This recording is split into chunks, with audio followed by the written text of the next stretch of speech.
Allez, salut à tous, c'est Coco. Ce matin, là, je suis en train de faire un petit tour de plaine rapide dans les blés, dans les orges, pour tout simplement voir quand est-ce qu'on peut venir moissonner, parce que commence à être un peu agaçant toute cette eau qu'on a eue. Là, on a eu 120 mm en 2 semaines, là, plus de 120 mm en 2 semaines. Donc là, il va falloir qu'on vienne moissonner dès qu'on peut. À mon avis, là, on est non, on est quel jour? On est jeudi aujourd'hui. Hier, on a eu beau. Aujourd'hui, on va avoir encore du beau temps, hein. Le soleil est là. Je suis beau clair, il est là. Et demain, ils annoncent encore beau. Donc, à mon avis, on va essayer de battre ça samedi. Enfin, au moins les orges. Ça, c'est du blé, hein. Là, je suis dans une parcelle de blé. Le technicien est passé. Quand c'est qu'il est passé mardi pour voir un petit peu ce que ça donnait.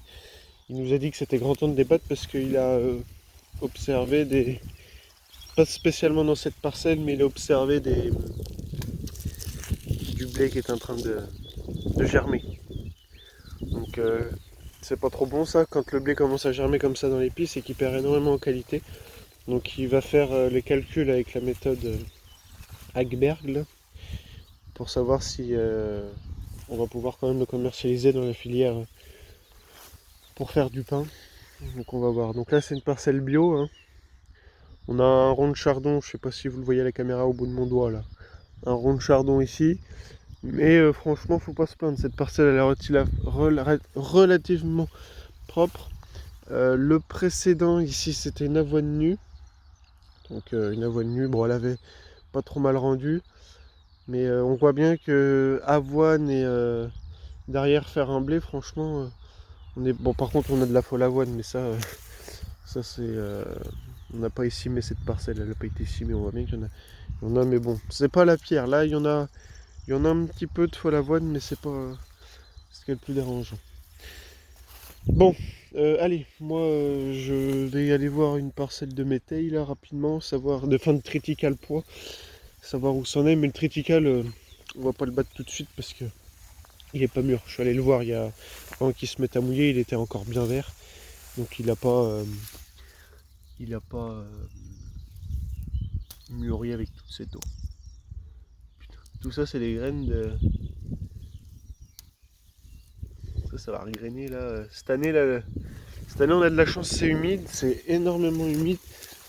Oh, oui, ça, c'est grave. On est le 1er juillet et c'est gras comme pas possible. Donc là, dès que ça sera moissonné, on ramasse la paille. Quitte à faire un paillet dans les champs, à mon avis, c'est peut-être même ce qu'on fera.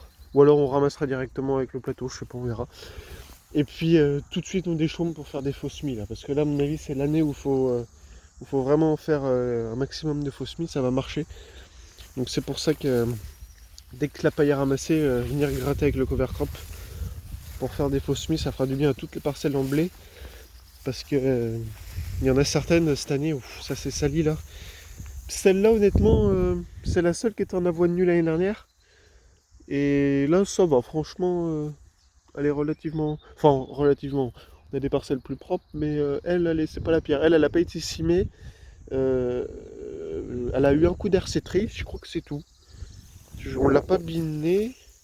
Non. Si, elle a été binée. Non, elle n'a pas été binée, cette parcelle. Cette parcelle, elle a eu qu'un coup d'hercétrie. Donc, bon.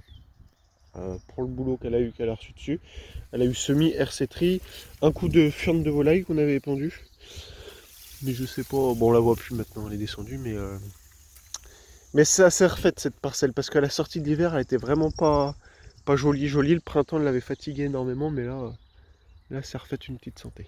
Bon allez, je parle pas plus longtemps, il faut que j'aille voir ma parcelle de triticale. Et puis nous on se retrouve, ben, j'espère, prochaine vidéo comme ça, j'espère que ça sera pour les moissons. Donc n'hésitez pas à me dire si vous aimez bien ce petit format. C'est vraiment des vidéos très courtes, mais je vous explique vraiment qu'un thème à chaque fois. C'est pas des gros tours de plaine, mais j'espère bientôt arrêter les tours de plaine parce que c'est que ça veut dire que quand je fais des tours de plaine, c'est qu'il y a encore des céréales dans les champs. Et ça, c'est quand même pas terrible. Le voisin a du beau tournesol de la côté. Il la semé tard, mais il est pas mal. Bon allez, hop, je m'en vais. à plus tard. Et puis n'hésite pas à aimer la vidéo, à me suivre sur Instagram, puis comme d'habitude. Tiens, double E qui est là. Ça, je suis pas aussi. Voilà. J'essaie de faire crever avant de le passer à la batteuse. Pas besoin de ramener trop de verre. Regardez, il y a encore des épis verts, mais ça tout simplement c'est que ce petit con là, il a refait des talles là, avec Sto là. Vous voyez, il a refait une talle et puis. Ça on va pas attendre que ça soit mûr. Hein. On le passera à la batteuse. Tant pis. Allez, je m'en vais. À plus tard.